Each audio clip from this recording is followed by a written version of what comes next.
ka nagkaribinong lain, mapurdoy na. Ikaroon, kung anak mo diyawan, ikwarta. Kawawang babaeng rifera.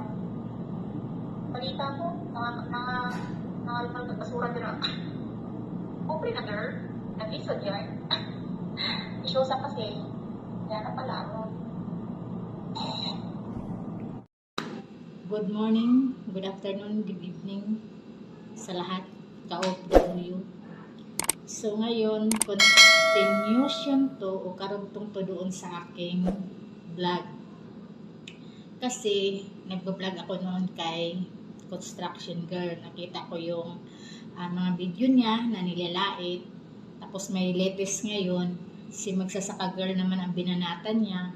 At pinupuri na naman niya ang mga construction, kesyo, bla bla bla, ganun na. Ngayon, meron akong simpleng video na ipapakita sa inyo sa bagong upload ni Kikay Vlog. Kikay Vlog pala yung channel niya, o diba? In fairness naman mga kapaps, may hitsura din siya, OFW pa. Lahat naman ng mga nagko-content creator na mga, syempre, gustong mag-viral yung mga, mga video, OFW din, no? Syempre, ganun lang talaga ang libangan. Pero, wag naman sanang humantong na sa manlait ka ng kapwa, diba? Yung yung magandang naman, content, yung hindi ka manghamak ng tao. Siyempre, o di kaya sa bagay, hindi mo naman talaga maiwasan para sa views, o di ba? Para mapansin, o di ba? So ngayon, panoorin niyo ang aking clips, konting clips lang naman to kay Kikay Vlog. Yung bagong upload niya yun na pinupuri na naman niya yung yung mga construction worker. Tingnan niyo na lang, pakinggan niyo na lang kung anong niya, paliwanag niya. O di ba? Share ko, babus, punta na tayo doon. So ngayon, may papakita akong clips galing kay Kikay Vlogs. Ito yung construction, mga construction na nilalait niya. So ito yung niya ngayon, bagong upload. Yun. So ito ipapakita ko. Ipaparinig ko at ipapakita ko. Yan. Ako, pumayas ko po. Mas pagkakas, pumayas ka sa mga po. Tapos mga nagpunta. Sabi ang buwan niya kukot. Ayun sa luwag ito, gawin na naman. Ewan ko sa layo sa hospital, nilay na mga construction. Ako mga ito construction. Sa paday, ayaw idami ang mga magsasaka. Kaya mga minabuhi sa iyo mga sa una. Ikan ka diha. Napalutot ko yung ikan sa kapupipon. Nakita ko asa kamikan. Ikan sa mga anak, sa mga nagsuhon. Mura ba'y trabaho. Sa sakar, yung anak, makaasta kanila, huwag ka malukoy.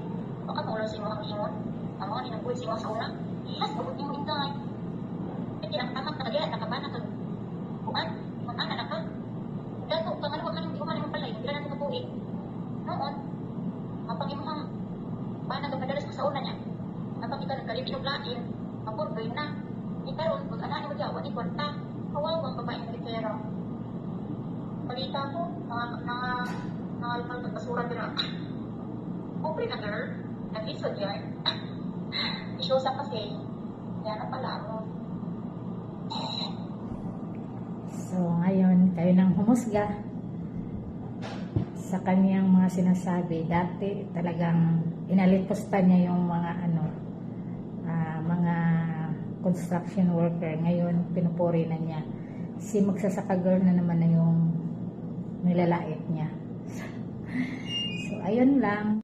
So, ngayon, kayo na lang humusga sa kanyang mga, kumbaga, mga banat niya kay Magsasaka Girl. O, diba? So, ngayon, ang kanyang YouTube channel pala ay 74 subscriber pa. At saka ang kanyang video ay nasa 25. Siguro, gumagawa lang to ng ingay para syempre mapansin. Gano'n naman talaga dito sa social media. Gagawa ka ng mga kakaiba para syempre mapansin ka. Pero kaso lang may mga sinasaktan din siyang damdamin na tao na kumbaga nilolockdown niya yung pagka-construction. Tapos ngayon, nag-iba na naman yung tono. Pinupuri na naman niya yung mga construction. Si magsasaka girl naman ang binanatan. So, kayo na lang ang humusga. Tapos, comment lang, mga kapapo. At saka, yun lang. Sana magustuhan nyo ang aking vlog for the day sa aking reaction kay construction girl. So, babus, ingat. Maraming salamat. Sana mapanood nyo. Sana hanggang dulo. So, God bless us all, mga kapapo, mga kabisdak. O, diba?